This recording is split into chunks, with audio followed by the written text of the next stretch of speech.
Hey y'all, welcome back to our channel. Gonna do another I Smell Books unboxing.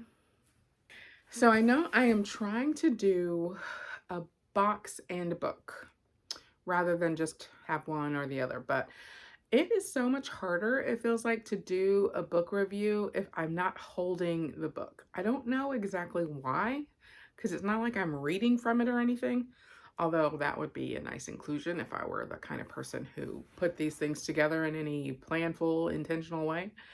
Um, but the book I was thinking of telling you about is Nothing But Blackened Teeth, or that book about space between us. That might not be the name. And maybe that's why it's hard for me to talk about them, because I feel like I will forget basic things and not have anything to reference. But Nothing But Blackened Teeth is a horror book based on a Japanese ghost story about these young people who go into a haunted hotel or a building or something like that in order to celebrate the engagement of two of the friends. So I believe there are four friends there.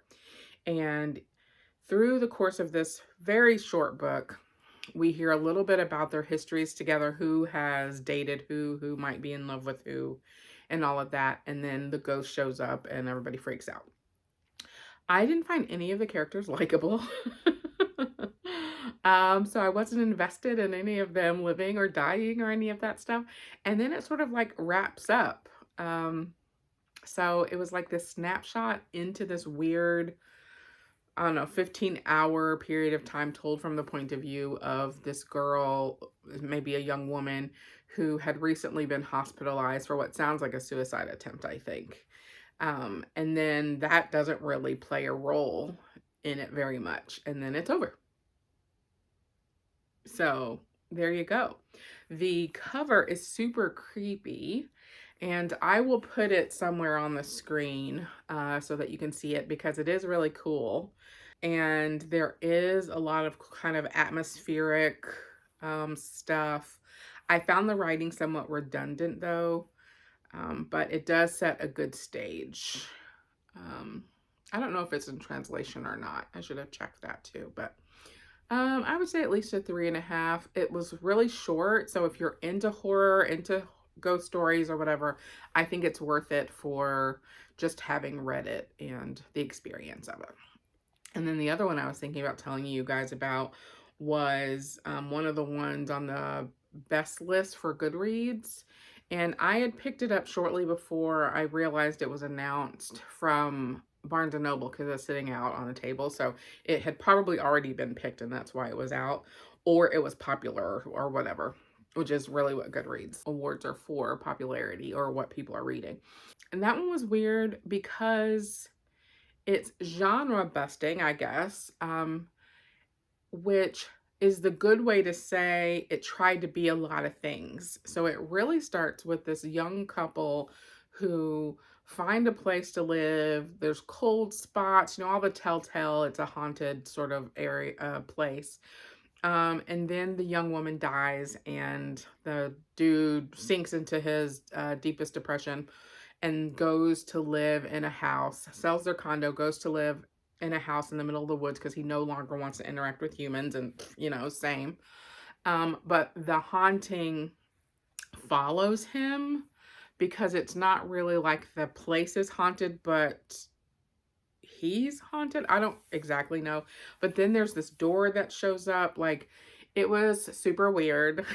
I don't think it won for the category, but maybe it did. And I did see Books with Lala. She did a review of it and really liked it. So it could be that I totally just missed it, but it was like the first part was more ghosty. The second part felt a little bit more science fiction-y. There's this door dimensional thing happening. There were definitely some elements where I was like, did this guy read Pet Sematary immediately before writing this? Like, there's a dog. I won't say much about that, but if you are sensitive to dogs being hurt in books, this is not the book for you. There's a burial situation happening. There's sort of like the voice thing that's kind of happening in Pet Sematary that kind of happens there too. So I would imagine that the author, whoever that person is a Stephen King fan, and Pet Sematary was one of his favorite books for the second half of the book that he wrote. And then the first half maybe was more of a nod to a haunting, maybe The Shining or something. I liked it. Again, it was short, at least 3 stars,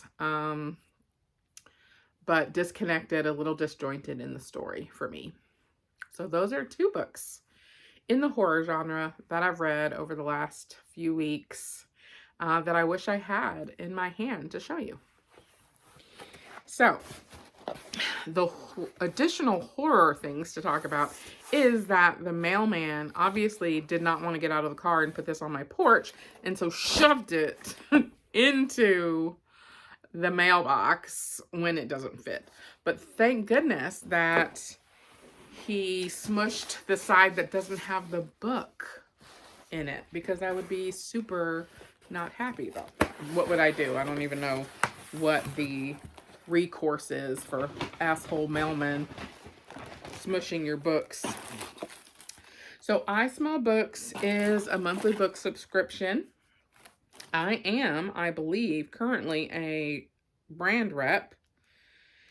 This didn't come in here, but it's sitting in here now. I've already opened the box, so this came from someplace else. It's a pin. And I thought all of my syringe pins were red. I don't know where this came from. I don't think it came out of this box though. But it's super cool and I love it. All right.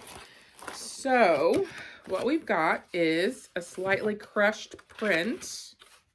I'm looking for the theme before we get too much into this. There is no card. I'm just supposed to know things, which is really hard to do. Okay. But we can imagine what the theme is based on all the stuff that's in here. Because the 2 art prints are a plague doctor that I actually really like, and a plague doctor with black birds coming from the back. Super creepy happening there. I think this is the December box. Can't guarantee that. Cannot guarantee that. The bookmarks, and there's usually 2 in the box. The sort of paper one, which I'll show you first, because I'm usually less, like, in love with it, you know what I mean? But I always like them, but they're not usually my preferred of the 2. So this one looks like Plague Doctor on either side. One's right side up and one's upside down with the black tassel. I usually put these in this book box right here.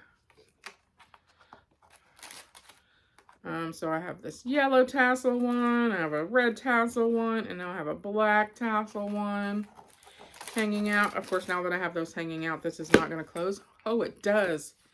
That is amazing. I love when a plan comes together. The other bookmark is a metal bookmark with a dangle, and it is a gas mask, which won't stay. Point it forward. There we go. There. And they almost always come with a dangle, so I have this little cup that has several of the dangles that came from the I Smell Books boxes. And I don't know why I'm about to put that in there, like I don't want to take a picture of it later. A pinworm enamel pin. No surprise. Plague Doctor. I'm trying to get it to focus on the pin, but it only wants to focus on my face because I'm cute. Alrighty. And obviously I'm not going to keep this crushed, terribly handled box for any pictures later in my life. Thanks. There's a pillowcase. I think it's a pillowcase. Nope. It is a mask.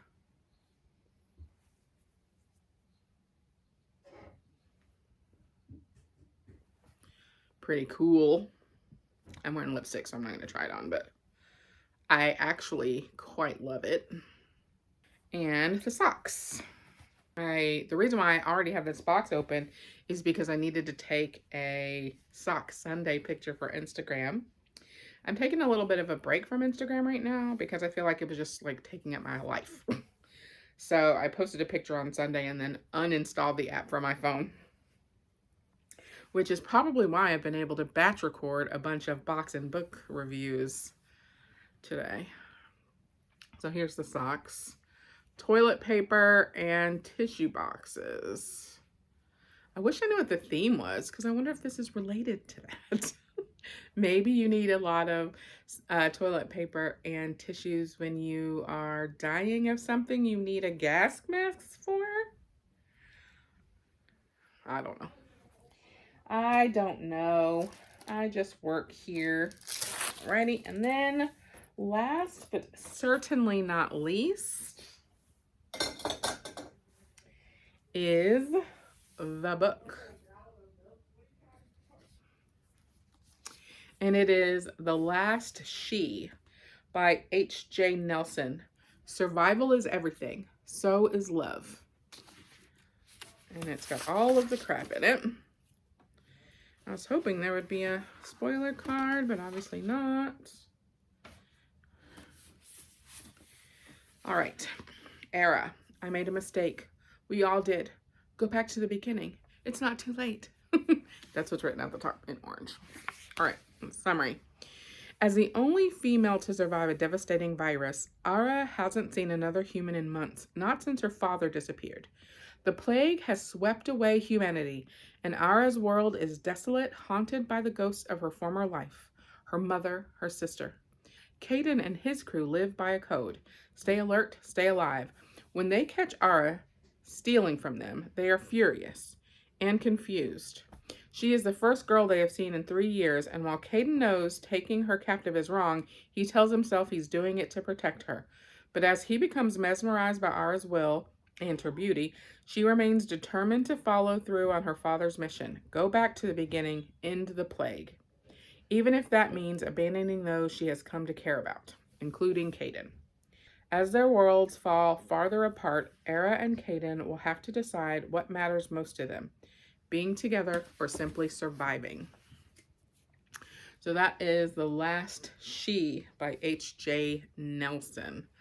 I'm not totally stoked about it.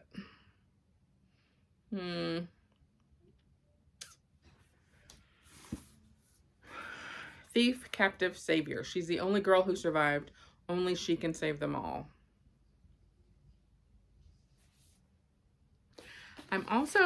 I haven't started or didn't watch or whatever the Y the Last Man adaptation that started. So that is originally was a comic book series by Brian Khaw that I really liked. I don't know, what was it, a decade ago? About a plague or whatever that swept through the world and killed everybody, all men except him. And he doesn't know for the majority of the story why he is the last man. But that was really good. And I have not watched the adaptation. I am so suspicious and so hesitant about adaptations in general. Not that that has anything to do with this at all, but that's the vibe. All right. Well, catch you on the next one.